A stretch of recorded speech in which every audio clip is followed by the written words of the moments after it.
All right, something we talked about last week was LSU building statues and LSU retiring numbers, and we kind of had some fun and what was going to be the next jersey retirement because Mahmoud Abdul-Rauf had his jersey retired. So it brought up the conversation. News out of Norman, Oklahoma, Baker Mayfield will have a statue April 18th at their spring football game. So, like I said, it's okay to rush these things for Heisman Trophy winners, I think. So if Joe Burrow has a statue here in about 2-3 years and his number up at the top of Tiger Stadium, I'm okay with that. Do you think that LSU's fans would be okay with that? Because I think it would be 90% approval if they sped everything up. Which would you rather see happen? The number, him be listed up there by Casanova and Stovall and Cannon inside the stadium? Because that's separate. The number is different than the statue. Right. I think I might want to go with the name and the number first and let the statue marinate a while. Plus, it allows Rick and the boys at TAF to raise money for a while. I mean, it's a better deal. And that way you get two big celebrations. You get to space them out, and you get to raise some money and things for it. For me, I don't think you have to wait anymore. And, Dr. Cannon waited a long time for his statue, and that's okay. I mean, he had his jersey retired for a long time. His number retired, I should say. Jersey and number being retired is completely different. But I just think with the season that LSU just had, let's just don't wait just for the sake of waiting. Nobody, this is my personal opinion, should ever wear number 9 again for LSU football. It should never be worn again. Right. There's a couple numbers, and we talked about them last week, that we feel like probably shouldn't be worn either. That's why I think the number is easier and easier to get done and makes more sense, right? Because I do agree with you. Stringfellow's not handing out a 9 to anybody, but the statue takes a little time, and there's some belief in this. Hear me out on this. There's some belief that a statue is sort of forever, right? I mean, you spend a couple $100,000 on a big statue. It's not, well, we thought it was forever. Look at New Orleans, but there's a lot of statues that came down. But you have to. Things can happen off the field, maybe you do something wrong, and all of a sudden, and the school jumped the gun and already the statue. I think a later in life statue lets you be a good person. Let enough decades go by. Let's prove that it's okay for us to have a statue. Why are you so negative all the time?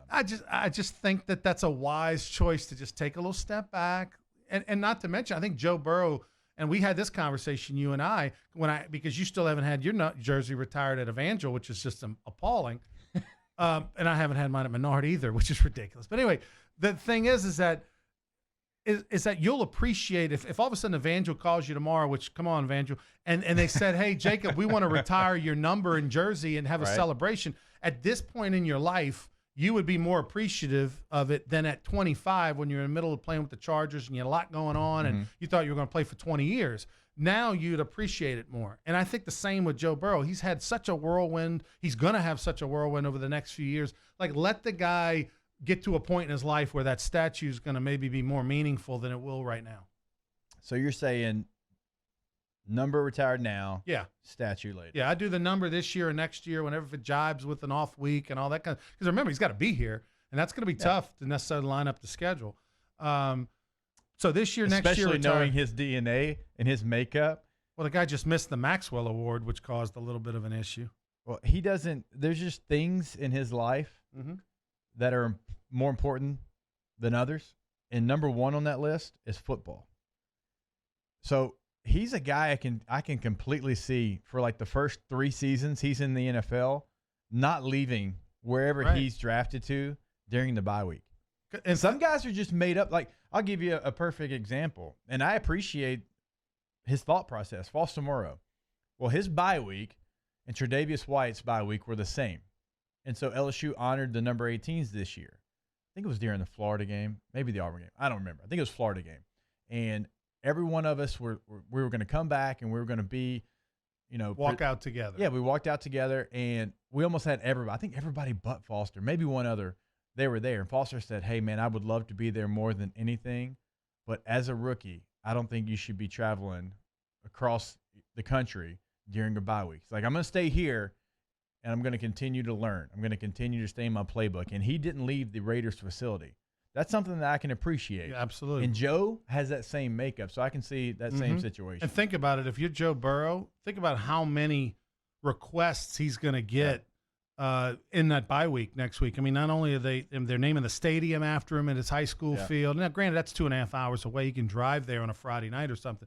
But I just, whether it's this year or next year, go with the number. Let the statue marinate. Let Joe get to a point in his career where I think he'll appreciate it more when he's got a family and kids and all that. Inside the Bayou Ford Huddle, we've got our guy, Brian Burgess, points out that Oklahoma does have all of their Heisman Trophy winners statues out in front of their stadium, which this would be the same process for LSU. This is only their second. Florida also has the same with Spurrier, Warfel, and Tebow.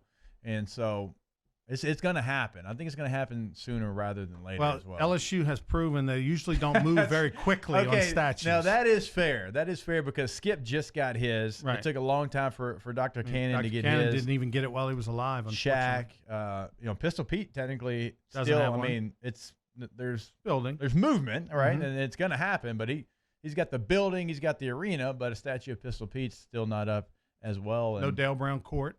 No, a lot of Dale people Brown think Court. there should be that. Our guy Tim Brando, that's like one of his most important things in his life, and he's passionate about it. I know we've had it pop up inside the Bayou Ford Huddle just today. Every time we bring up the subject, someone points out about Dale Brown Court as well. So there's a lot of stuff that is in the movement, going to take place eventually. But again, let's just go ahead and speed this one up because I think this year was just so special and so unique in the way that it happened. I'd just like to see it. Greatest season ever.